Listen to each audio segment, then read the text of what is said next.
You can be smart. You can be beautiful. You can be kind, caring, generous. But every evening when you return home, you go to sleep alone. And every time you look in the mirror, you ask yourself the same question. Why? Why do men come and go like ghosts?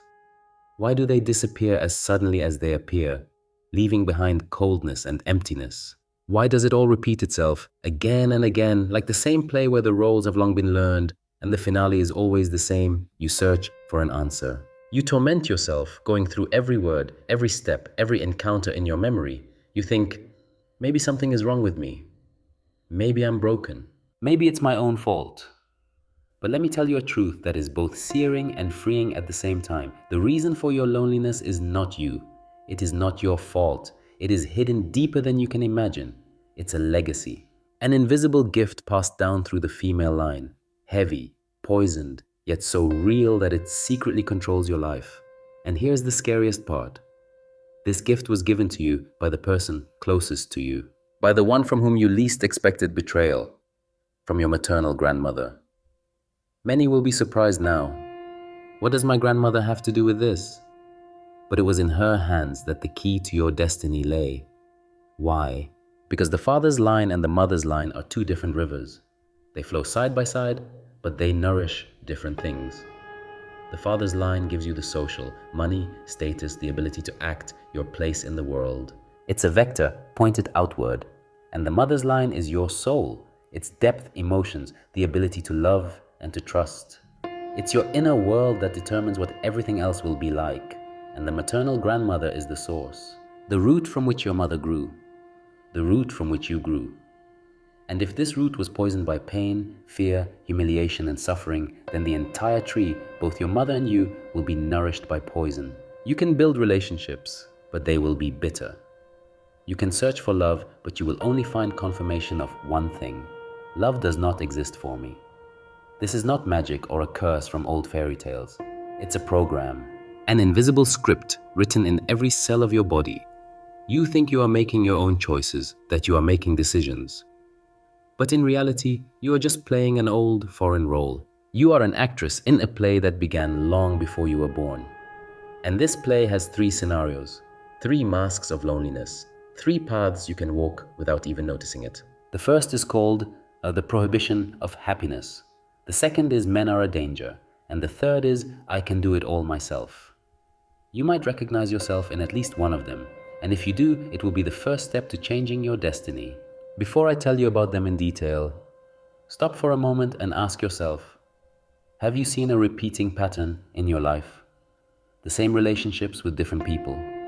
The same endings, even if the stories started differently? The same feelings of pain and loneliness that return like an echo? If this sounds like you, write the number 1 in the comments. This will be your admission, and you will see that there are many people just like you. The first scenario that a huge number of women fall into is called the prohibition of happiness. Imagine, you grew up in a home where a smile was considered a luxury, where joy was not a gift but a crime, where a simple woman lived as if the world were against her. Remember your maternal grandmother. She rarely laughed. Her eyes were tired, her hands always busy with work, her back bent from the unbearable weight of her worries. She never allowed herself to stop. Even a minute of rest made her feel guilty, as if she was stealing time from her family. For her, happiness was not something natural, but something forbidden. She might have thought, if I am happy, that's wrong. How can I be joyful when there is so much pain around? And she passed this code on. Not with words, not with teachings, but with her state, her silence, her gaze, which held more sadness than hope. You grew up next to this energy. You absorbed it with your mother's milk. And now, when something bright appears in your life, when your heart feels joy, an invisible mechanism is triggered inside you, as if there is a switch inside you. As soon as you feel happiness, that switch turns it off. You start to look for what's wrong. Why did he look at you that way? Why didn't he text you back? Why was he silent during dinner? And even if a good man is next to you, it's as if you push him away yourself. Hakim spoke about this like this. Happiness is like a delicate flower in the mountains. Its fragrance is subtle, it doesn't last long. If you lean in and inhale it, it will give you a moment of joy. But if you try to pluck it, to squeeze it in your hand and never let it go, the petals will immediately crumble. The one who tries to own happiness is left with dust in their hands. Maybe you understand now. You are destroying your own happiness, not because you are bad or weak, but because a voice inside you sounds like your grandmother's. We are not allowed to be joyful. We are not meant to be. You believe it, even though this voice is not yours. This is not your destiny. But the world is different. Joy is not a luxury. It is the breath of the soul. And if you are afraid to be joyful, thinking that happiness might disappear, that is exactly what happens. Because joy only lives in those who don't hold on to it with all their might. Think now. Have you ever destroyed something valuable yourself? Were there moments when you walked away from happiness just because it seemed too good to be true? The second scenario that many women fall into is even deeper and more dangerous. It's called men are a danger.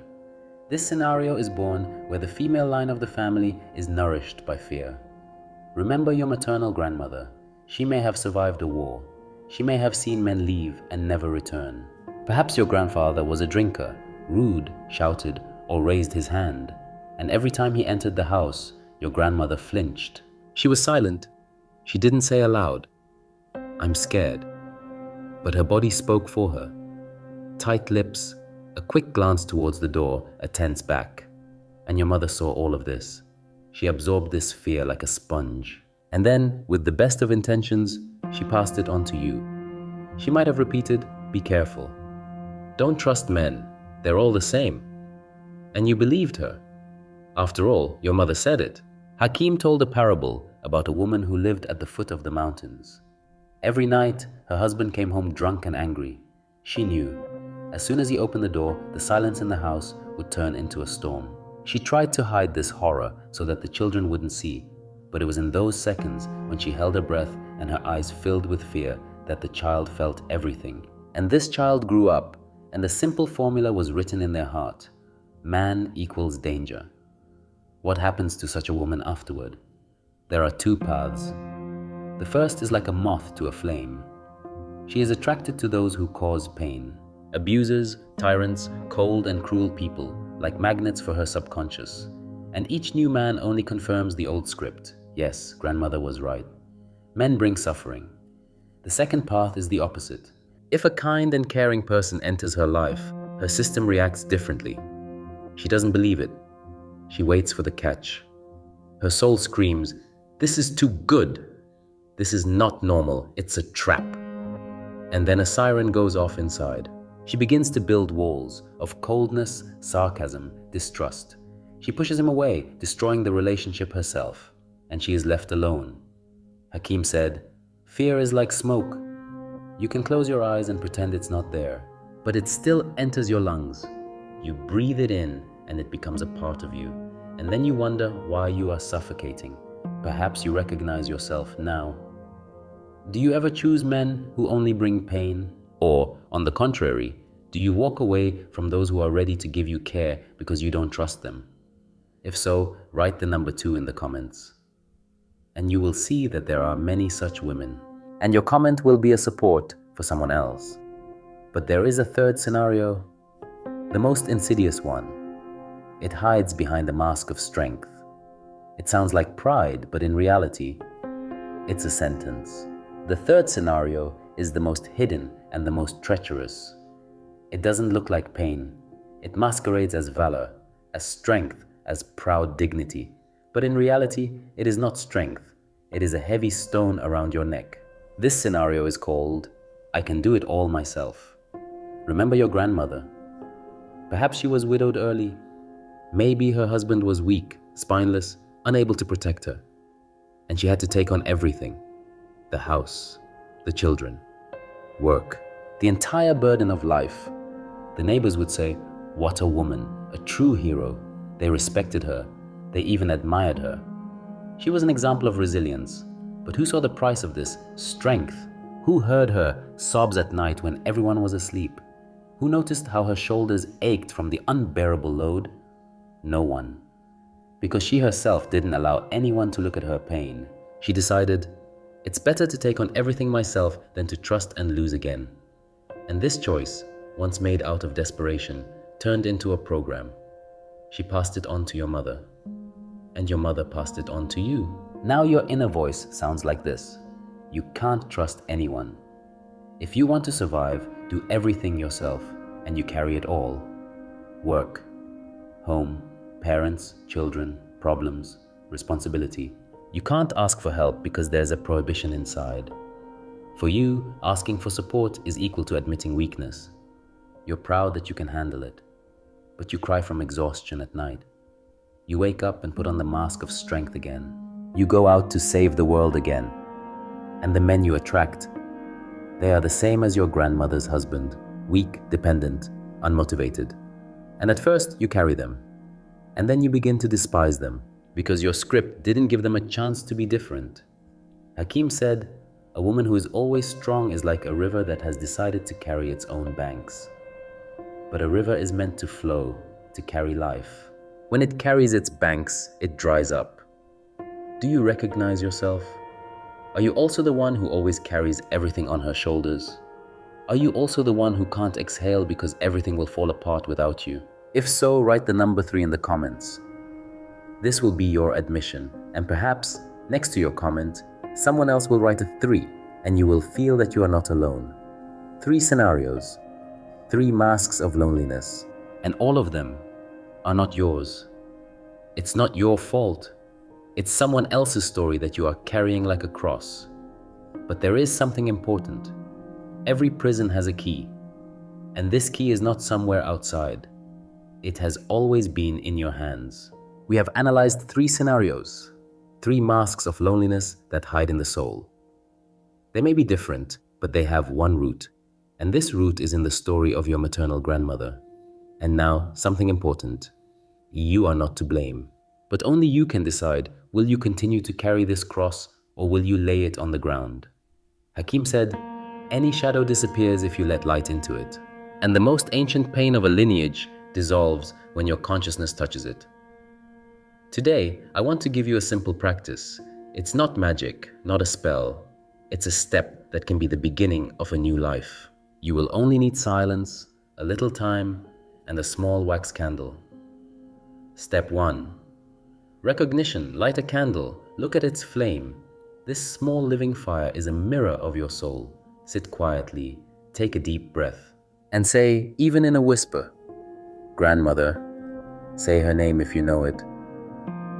"I see you. I see your difficult fate.